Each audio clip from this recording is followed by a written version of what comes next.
ప్రతిపాడు మండలం చిన్నశంకర్లపూడి గ్రామంలో అగ్ని ప్రమాదానికి గురైన బాధిత కుటుంబాలను బీసీ ఐక్య సంఘర్షణ సమితి కన్వీనర్ ఏవూరి శ్రీనివాసరావు పరామర్శించారు. విద్యుత్ షార్ట్ సర్క్యూట్ తో 6 ఇళ్లు అగ్ని ప్రమాదంలో గురి కావడంతో కట్టుబట్టలతో రోడ్డుపై పడిన బాధితులకు ఆయన చేయూతనందించారు.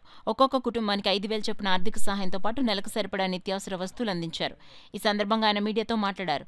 కార్యక్రమంలో నాయకులు ఏవూరి సత్యనారాయణ, గోళ సత్యనారాయణ, మైరాల నాగేశ్వరరావు, గణేష్ల చక్రబాబు, షేక్ సుభాన్, చెనుబోయిన నాగేశ్వరరావు, తంగళ్ళ ఆనందరావు, కుర్రుల భద్రరావు, చిన్న, శంకర్లపూడి గ్రామ ప్రజలు తదితరులు పాల్గొన్నారు. ముందుగా నేను ఏంటంటే ఇక్కడ అందరూ కూడా నాకు బాగా కావాల్సిన వాళ్ళు, మా సొంత గ్రామం. నేను ఈ 4 రోజులు బట్టి అవుట్ ఆఫ్ ఏరియా నేను హైదరాబాద్లో ఉండిపోవడం వల్ల రాలేకపోయాను.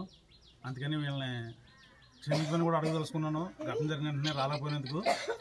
మరి ఈరోజు చూస్తే చాలా బాధ అనిపించింది. చాలా దుర్భరమైన పరిస్థితి ఇది. కట్టుబట్టలతో మిగిలిపోయారు. వీళ్ళందరూ కూడా రెక్కాడితే కానీ డొక్కాడిన పరిస్థితిలో ఉన్నారు. వీళ్ళ పరిస్థితి మా ఊరే కాదు, ఇప్పుడు వరకు కూడా చాలామంది నాయకులు వీళ్ళందరూ కూడా వచ్చి ఇలా ఆర్థిక పరిస్థితులు ఇవన్నీ కూడా చూస్తే వీళ్ళు పాపం ఈరోజు కూడా బాధపడి ఏడడం జరుగుతుంది. దీని మీద సంబంధిత ప్రభుత్వ అధికారులు ఏదైతే ఉందో తహసీల్దార్ ప్రతిపాడు వారు, గౌరవ కలెక్టర్ గారు కూడా వీళ్ళ పేదరికాన్ని దృష్టిలో ఉంచుకొని ఇక్కడ ఇల్లు పూర్తిగా నిరాశ్రయాలు ఇవ్వడం జరిగింది. అందుచేత వీళ్ళకి మళ్ళీ అదే ప్లేస్లో నూతన గృహాలు ప్రభుత్వం మంజూరు చేసి ఇవ్వాలని చెప్పేసి ఈ సందర్భంగా నేను ప్రభుత్వాన్ని కోరుతా ఉన్నాను.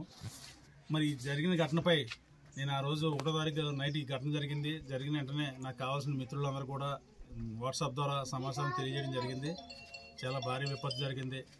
మానవతా దృక్పథంతో ఎంతమంది ఉన్నారో వాళ్ళందరూ కూడా కొంచెం సహకరించాలని చెప్పేసి నేను వాట్సాప్లో మెసేజ్ పెట్టడంతో మన వివేకానంద సేవా సమితి వాళ్ళు కూడా వెంటనే రావడం జరిగింది. అలాగే వచ్చి వాళ్ళ తోసిందరికి ఆర్థిక సహాయం బాధితులకు అందజేశారు.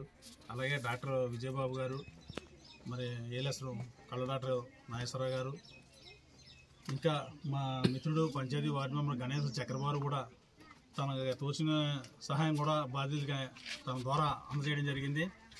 మరి ఈరోజు కూడా నేను ఘటన జరిగిన రోజు అక్కడ ఉండిపోతుంటే నా గ్రామంలో ఉన్న స్నేహితులు నాకు సమాచారం అందజేయడంతో బాధితులు మరి కట్టుబట్టలతో బయట ఉండిపోయారు. వీళ్ళకి సర్వం కోల్పోవడం జరిగిందని చెప్పి నా దృష్టికి తీసుకొస్తే ఆ రోజు నా వంతుగా వీళ్ళకి ముందు కూటు విద్యలు కూటు కొరకైన సాయంతో మనకి ముందు అర్జెంటుగా వాళ్ళకి ఇబ్బంది లేకుండా భోజనం ఏర్పాటు చేయడం జరిగింది ఆ రోజునే. మరి ఈరోజు నేను మళ్ళీ ఇక్కడికి స్వయాన నా కళ్ళతో నేను చూసి నాకే చాలా మనసు సలించిపోయింది.